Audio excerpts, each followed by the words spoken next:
یعنی رحمان سمجھ کے اکڑتا اور بگڑتا نہیں ہے کہ اللہ تو بڑا رحمان ہے لہٰذا میں جو غلط کام دل میں آئے اور من میں آئے کرتا چلا جاؤں. نہیں، اسے رحمان سمجھتے ہوئے اس کے باوجود اس کے دل میں خشیت ہوتی. ایک ہوتا ہے خوف، ایک ہوتی ہے خشیت. خوف ہوتا ہے کہ انسان کسی اپنے مد مقابل کے غلبے سے ڈرے کہ وہ مجھ سے فلاں فلاں چیز میں بڑھ جائے گا. خشیت اس سے مختلف چیز ہے. خشیت انسان کی اس کیفیت کا نام ہے جس میں انسان کسی چیز کی عظمت کو محسوس کر کے اس سے حیبت کرے. اللہ سبحانہ وتعالیٰ نے ہم سے اپنی عظمت کو محسوس کرنے کا حکم دیا کہ تم کوئی بھی غلط کام کس لیے چھوڑو کہ وہ بڑا ہے، میں اس کی نافرمانی کر رہا ہوں، اس کے سامنے کر رہا ہوں. یعنی دیکھیں کہ ہم چھوٹے چھوٹے لوگوں سے دیکھو فلاں دیکھ لے گا کیا سوچے گا میرے بارے میں، فلاں سن لے گا کیا کہے گا، فلاں آ جائے گا دیکھے گا گھر گندا ہے کیا کہے گا. کبھی یاد نہیں آیا کہ نظافت نصف ایمان ہے تو اس لیے ہم صفائی کر لیں. سب کام لوگوں کے لیے، اس رب کے مقابلے میں کیا حیثیت رکھتے، کیا ہے وہ سب کچھ بھی نہیں. لیکن ہمارے دلوں میں کتنا لوگوں کا خوف ہے، کس قدر ہے. ہم میں سے ہر شخص محسوس کر سکتا ہے کہ لوگوں کے ڈر سے کئی کام چھوڑ دیتے ہیں اور لوگوں کے ڈر سے کئی کام کر گزرتے ہیں. لیکن وہ جو ہر جگہ دن رات صبح شام گھر میں باہر تنہائی میں لوگوں کی محفل میں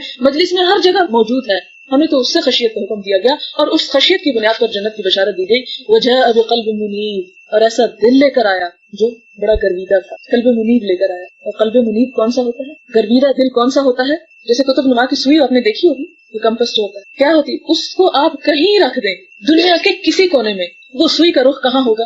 نارتھ کی طرف. ہمیشہ کہیں بھی یہی حال ہے دل گرویدہ کا کہ وہ کہیں چلا جائے، کسی محفل میں ہو، کسی مجلس میں ہو، کسی حالت میں ہو، خوشی میں ہو، تنگی میں ہو، خوشحالی میں ہو، محبت میں ہو، غصے میں ہو، غم میں ہو، پریشانی میں ہو، آزمائش میں ہو، کسی بھی طرح ہو، اس کی سوئی اسی طرف گھومی ہوئی ہے، اسی طرف لگی ہوئی ہے، اسی طرف اٹکی ہوئی ہے، اسی کے ساتھ ہے.